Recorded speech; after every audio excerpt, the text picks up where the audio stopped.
Welcome back to the channel. We just lost to the Cleveland Browns yesterday. I was at the game, and it wasn't very nice. It was a shitty game. This is the worst Raiders team ever. I've been a fan since 1980. I've never seen a Raiders team this bad. Not the defense. I'm talking about the offense. I've never seen the Raiders offense this bad. I had a feeling that we weren't going to win this game. I had a feeling that, we were going to make Shedeur Sanders look good because we always make backup quarterbacks look good for some reason. I don't know why. But what I wanted to talk to everybody about was not the game. I want to talk to everybody about now it's a different game because it's a blame game now. Because people's heads are starting to roll.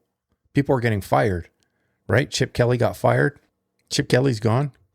And some other people from the offensive side of the ball were fired today. I don't know who they were. But it's not Brendan Carroll. I can guarantee you he's not getting fired. Even though Chip's not 100% of the problem. But from watching my past videos that I've been putting most of the blame on Chip. Because his offense stinks. And why now? Why now? Season's over.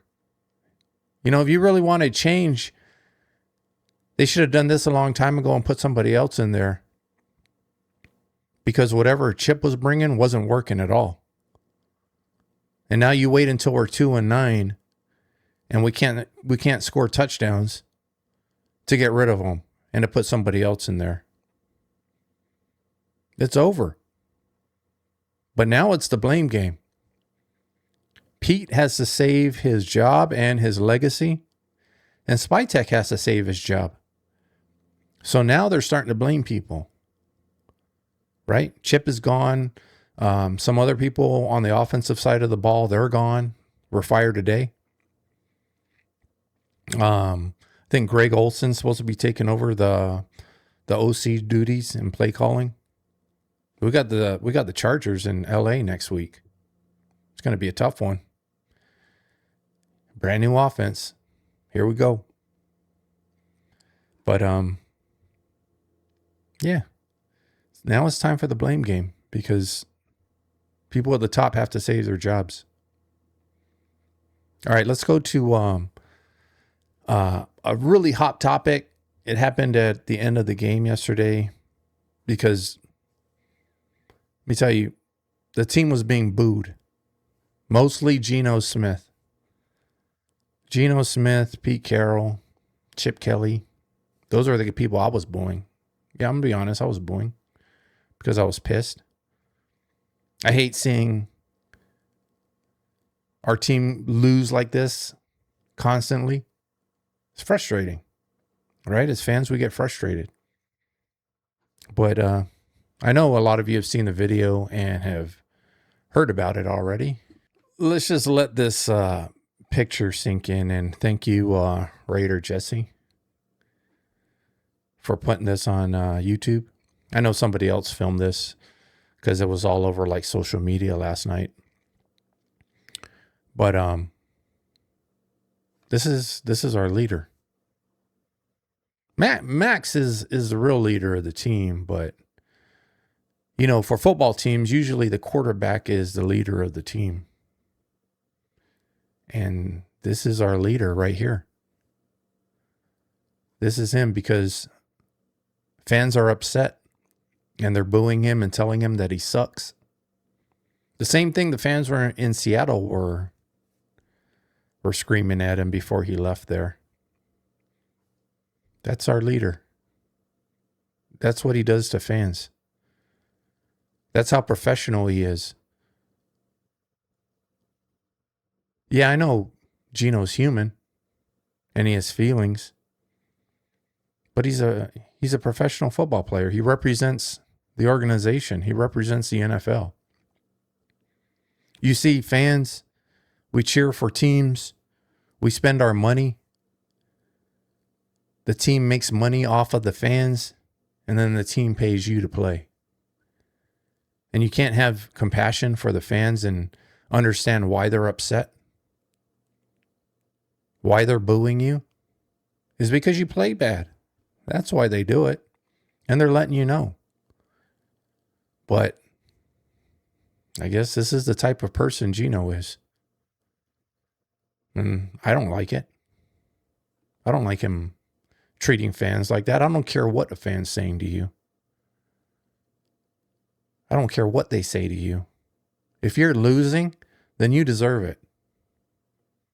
Now, if you're winning, that's a different story because no one's going to be telling you you suck if we're winning. But this is just plain sad. This is the leader of our team. This is our leader right here. Let that sink in. All right, let's go to see what Lincoln Kennedy has to say about Geno Smith. Yeah. And you know, I see more and more things, and this is a big thing to me because this is big in body language. I don't see a lot of offensive linemen picking up Geno Smith when he's down. And the reason why I say that is because we had a measure of pride in the offensive line room. We don't leave one of our guys on the ground too long. Even if it wasn't your man that hit him. Quarterback goes down, you go over to pick him up, help him up. Give him a helping hand. Look, man, we got you. Show your support. I don't know what that translates into in the locker room. I'm not saying that there's a level of disconnect between Geno and the players. I'm just saying from this body language with this record, this is what you're going to get. But there is a level of disconnect right there because he is not gelling with this team. They're not on the same page. That's what Lincoln Kennedy has to say. I didn't notice anybody picking up Geno yesterday either after all those sacks he took. And I know Geno's pissed, and he has a right to be because the line sucks. But there's only a couple people or three people you have to blame Geno for the line sucking. That was Chip Kelly, Pete Carroll, and John Spytek. That's who you have to blame for the line sucking because we had a bad O-line last year. Not as bad as this year, but these guys were on the team last year, except for Alex Kappa and Forsyth. Everybody else is a returnee.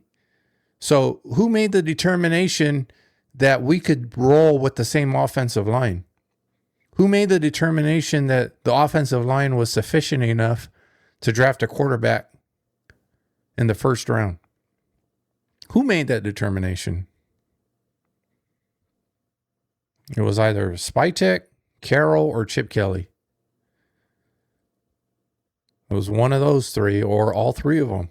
Who knows? But that's who you need to be blaming, Geno. And is there a level of disconnect? Something's going on. Something ain't right in the locker room, especially with all this losing going on. I know Pete's lost him already. They still love and respect Pete because he's an older guy and he's a Hall of Fame coach. So they have that level of respect for him. But as for the season goes and Pete, players are disconnected from Pete already. Like I said, they're showing up to practice, but they're really not at practice. Like I said, the first half, every single drive we had, there was a penalty. Every single drive. I think every third down that we had in the first half was like third and greater than 10. So you know what? There's so many mistakes that are going on in the game that I was telling my wife that it looks like they're not even practicing. That's what it looks like to me. Like they don't even go to practice. I don't know what they're doing at practice, but the players might physically be there, but they're not mentally there. And they just want to get it over with. They want the season to end and they want to enjoy the off season and take it from there. Raider Nation, I want to apologize to you for what Geno Smith did. I don't like it. And a lot of people wanted, during the press conference last night and the press conference today with Pete Carroll, a lot of people in the comments wanted the reporters to address the elephant in the room. Geno Smith flipping off Raider fans. They wanted to ask Pete Carroll about that. Nobody asked a question. So that just seems to me that, you know, the organization wants to slide it under the rug. They don't even want to talk about it. And maybe the reporters are afraid to ask because there may be some backlash on them and affect their career somehow, because making the organization look bad. Asking the question doesn't make the organization look bad. Ignoring it makes the organization look bad. The actual act of doing it, flipping off fans, makes the organization look bad. And you put all of that together, and you start to lose your fan base. People start to get pissed off. Guys, we're 2-9. Season's over. I really don't know if we're going to win another game, because the players seem like they're disconnected from the game already. You know, that's just the truth. And I know that a lot of people see it. It's just the truth. All right. Thanks for tuning in. We'll see you on the next video.